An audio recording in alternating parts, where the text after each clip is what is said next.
Nous allons à présent déployer des clients. Pour ce faire, j'ai apporté quelques modifications à mes fichiers de configuration. Dans un premier temps, sur mon deployment share, j'ai sélectionné ma plateforme. Au niveau de mon environnement WinPE, ici, donc plateforme 64 bits, je n'ai pas besoin, par exemple, de créer mon image ISO. Au niveau des fonctionnalités, j'aurais pu rajouter des fonctionnalités, mais pour l'instant, j'en ai pas besoin.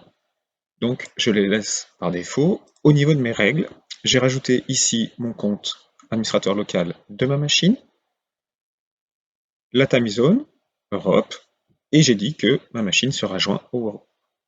De la même manière, j'ai modifié mon fichier bootstrap.ini, où j'ai rajouté ici le domaine de ma machine, mon utilisateur, qui va avoir le droit de se connecter à mon deployment share.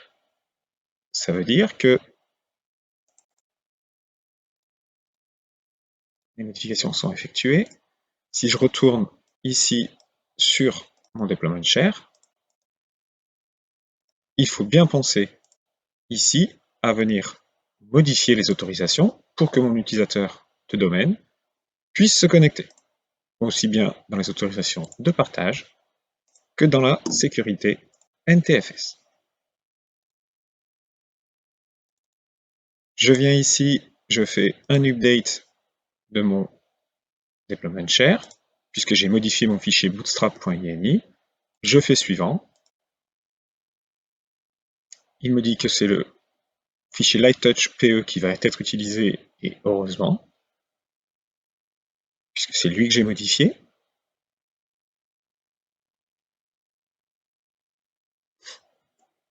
Il est monté, et on voit ici la modification de mon fichier bootstrap.ini.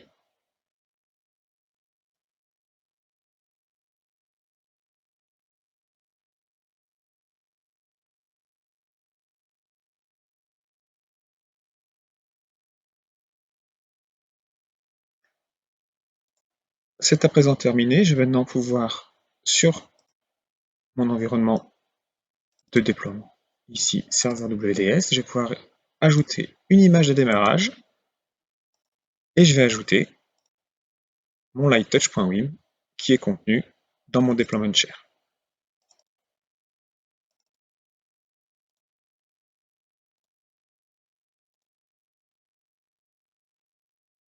Alors on va l'appeler soit lighttouch, soit mdt boot.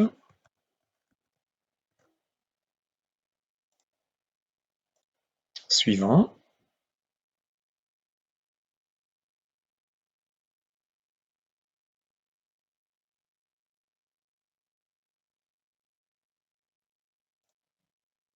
Voilà, j'ai donc ici mon image MDT, boot, et je vais maintenant faire quoi? Je vais maintenant démarrer mon client.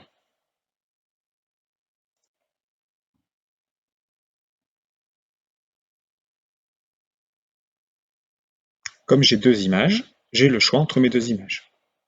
Je prends mon MDT boot, et ma machine démarre sur mon lighttouch.wim.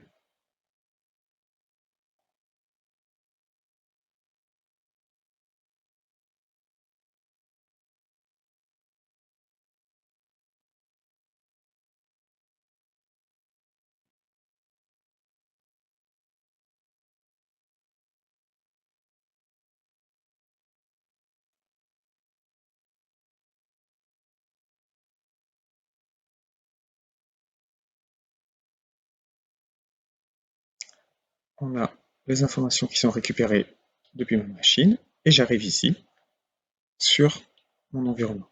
Donc ici, ce que je vais faire, c'est que je vais choisir mon clavier en français.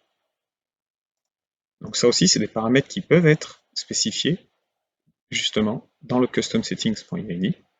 On a ici le premier écran qui s'appelle le BDD Welcome, sur lequel on va pouvoir effectuer des informations, soit le cacher, soit le laisser actif. On vient ici, et ici, on arrive à notre séquence de tâches, où il nous faut sélectionner notre séquence de tâches, notre Windows 11 entreprise, et derrière, on va pouvoir venir lui donner ici des informations, le nom de notre ordinateur,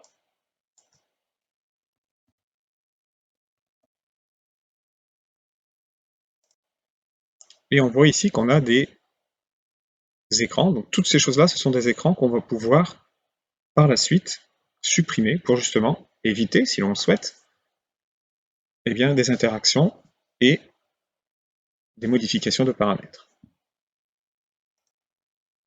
Donc ici, je ne souhaite pas faire mes informations. On a vu que ici, j'avais déjà mis mon local time, donc on voit que il m'a bien dit que j'étais en France, keyboard français, ce que j'ai mis tout à l'heure, et je suis bien sur un time zone Paris. J'ai ici un récapitulatif des informations. Donc on voit ici les informations que je peux saisir dans mon customsettings.ini.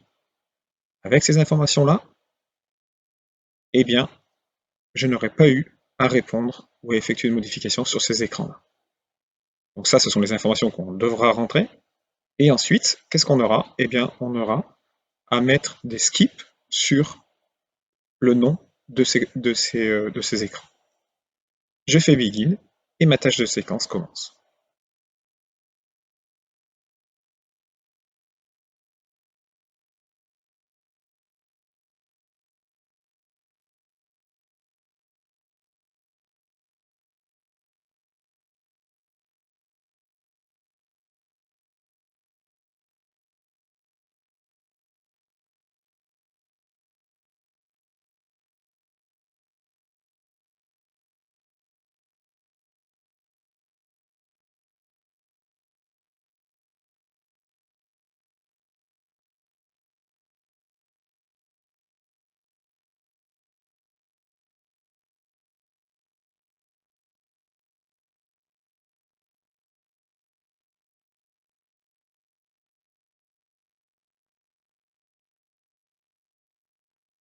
Donc la phase d'installation est à présent terminée, la machine redémarre, et là, on va rentrer dans la phase de personnalisation de notre Windows 10 Cut.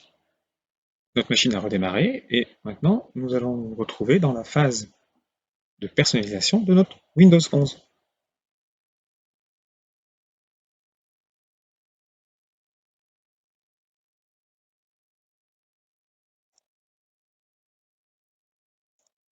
Voilà, donc là, on rentre vraiment dans la phase de personnalisation.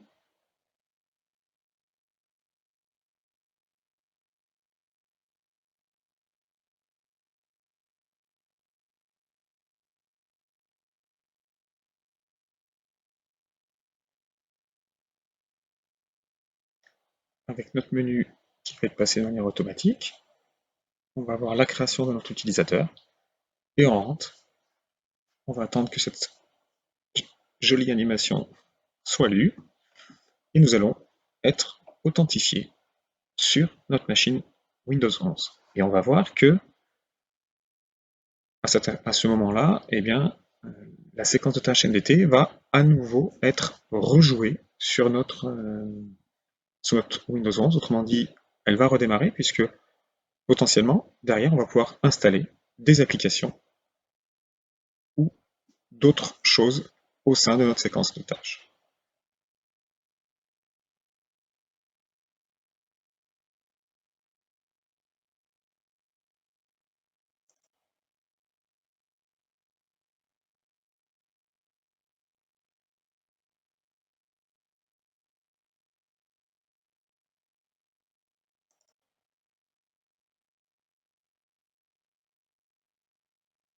Et voilà, je suis donc à présent sur mon poste Windows 11 fraîchement déployé. Donc, si on veut regarder les paramètres,